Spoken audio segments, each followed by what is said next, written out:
guys, we're here with Lenka. How are you doing today? I'm good, thank you. How are you? I'm good. So first of all, let me say, I really enjoy your music. I think it's just happiness playing. It's so great. So my first question, for you is, you were born into a musical family, correct? Yeah. So how did that push you, in your career now? Well, it actually made me resist wanting to do music as a career. My dad is a jazz musician, and he had me and my brother learn instruments, and sometimes we played with him when we were little kids. I sang with him when I was 6 years old, so I did get a lot of experience early and training, which was great, but I never wanted to do it as a job. I, felt like maybe I needed to rebel from the idea of doing that. I did acting, I wanted to be a ballerina, then I wanted to be an actress, then I wanted to be a visual artist. And then finally I came around to admitting to myself that I loved it, and that it would be an interesting career path, I guess. But it took me until my early 20s to actually decide to do that. So yeah, you've been training in theater since you were young. How has your background in theater helped you in music? Well, I think it's given a little bit of theatricality to my performances, and perhaps even my songs themselves. Perhaps where I come from as a songwriter, my interest in the human condition, and may come from my experience as an actor. I think I am interested in the way people communicate and stuff like that. And I like to put on a good show. I'm very aware of how important the visual identity is for music, for an artist, particularly in sort of the singer-songwriter pop genre, any genre really. In my opinion, the visuals are nearly as important as the music itself. And I mean, if you're not able to come to the show because you're underage, yes, right? Yeah. Well, if you were able to come to the show, you'd see that there is a bit of a theatrical, almost cabaret element. Well, I see it on the set. Yes, kind of. I'm decorating my stage. Also, if something goes wrong, I do kind of, on stage, I call upon those skills, what to do when you lose the audience or something breaks or you've just got to pick up the pieces. It's quite handy.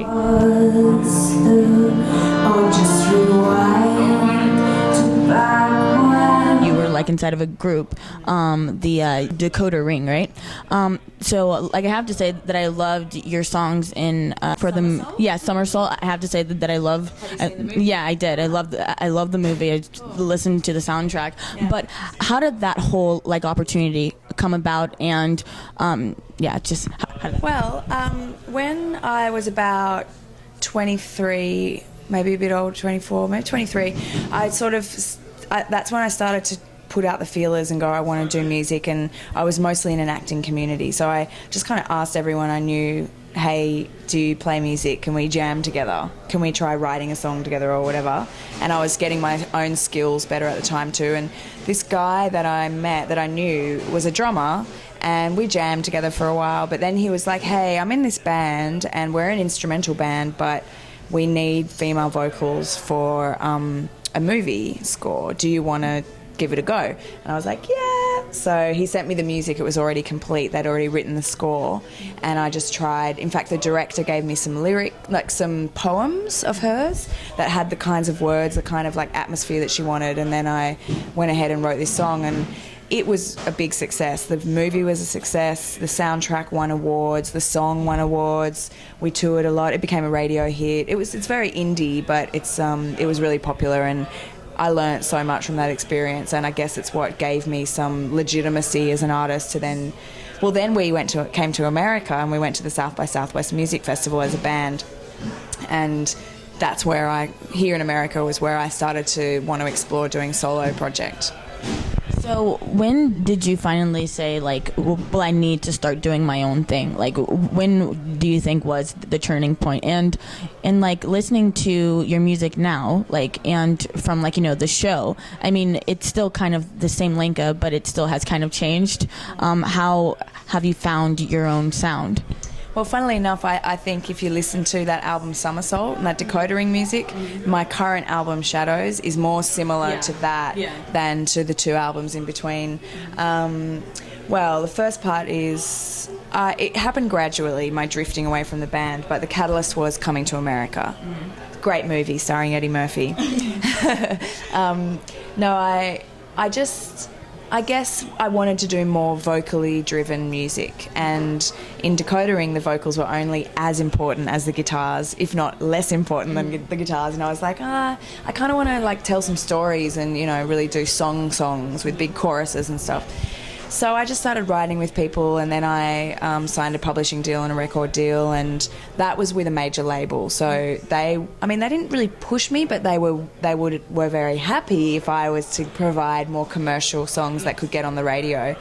And that's what I wanted to do as well. And this is like the time when like Feist was quite big, and the sort of indie pop, girl pop actually getting legitimate hits on the radio was like a thing. It's kind of changed now, but so I was right in the middle of that. That was 2008. And then my second album, I was trying a bit more of an electronic sound, trying to be a little more dancey, but my relationship with the label wasn't so great around that time, and we were disagreeing, and it was a bit sort of clunky, and we couldn't really get that much stuff done. It was like awkward.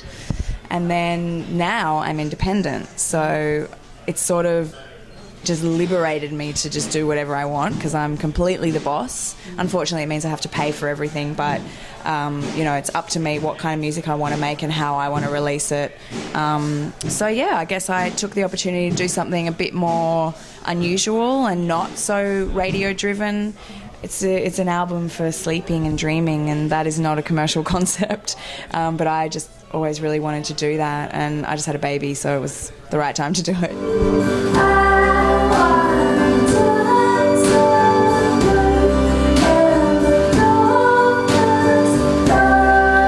It's called Shadows, right? Yeah. Okay. So can you tell me the creative process? Because listening to your music, like not most of it is happy, but like some of it like is very, I guess, happy songs. And just musically, I mean, I think it is kind of hard to write happy songs because you are dealing more with minor chords, you know. And so how do you technically, I guess, write a song? Like, what exactly is your creative process for writing a song? It's always different, but mostly and ideally what happens is I get a phrase in my head, so the lyrics and the melody of just probably the hook or one line somewhere in the chorus or somewhere, and then it sticks with me, and then I sit down at the piano and I flesh out the rest of the song. Usually I write a song when I have some sort of complex emotional thing going on and I want to cheer myself up or answer my own questions. So I sit down at the piano, and hopefully by the end of the session I feel better.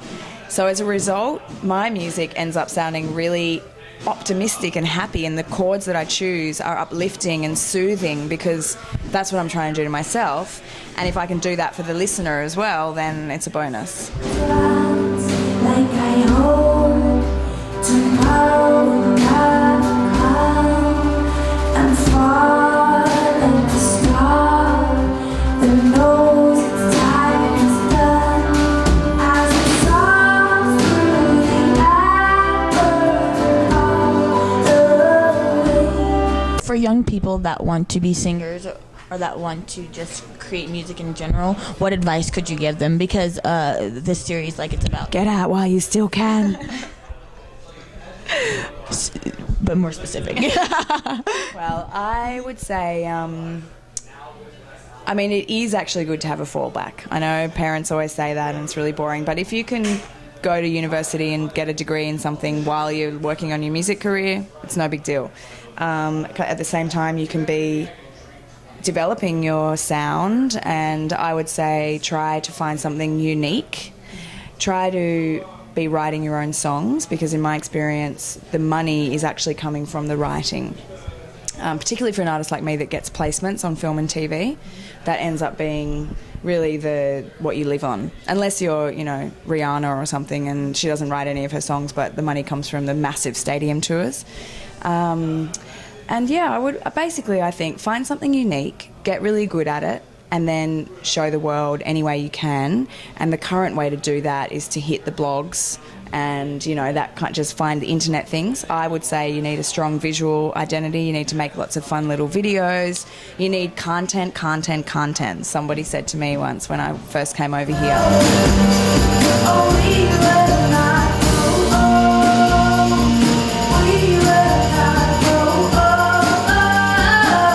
So the pros, like, and cons of not being signed to like a major label, because like I know when you first were starting, like you were signed, and I guess that like gave you like a way to go.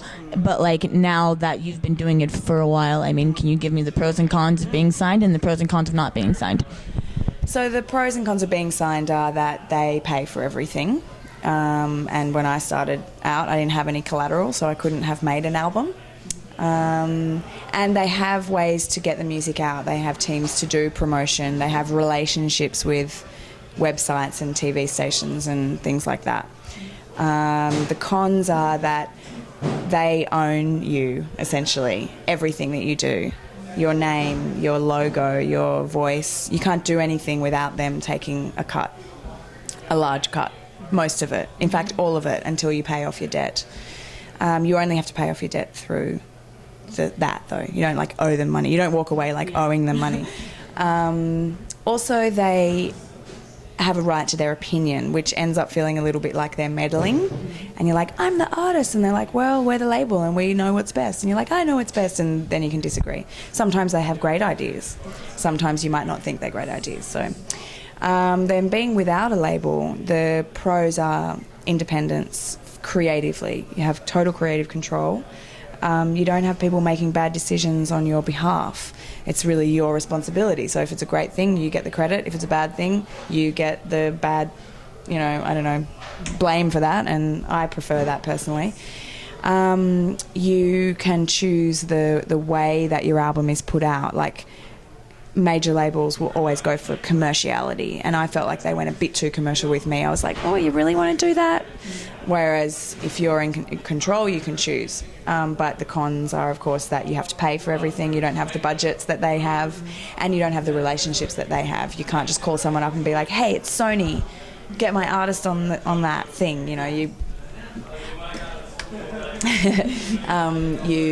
you have to figure that out for yourself. But nowadays, a lot of people are independent, what would you call it, like contractors almost. So the exact same people that were working for me when I was signed to a major label are still working for me, but I'm just hiring them on a 3-month basis to work the album. So the label system's kind of breaking down. Everything's changing. Everybody's trying to figure out what's going on. A choice, I guess. If you want to be a big star, you're probably going to have to go with a label to get that support.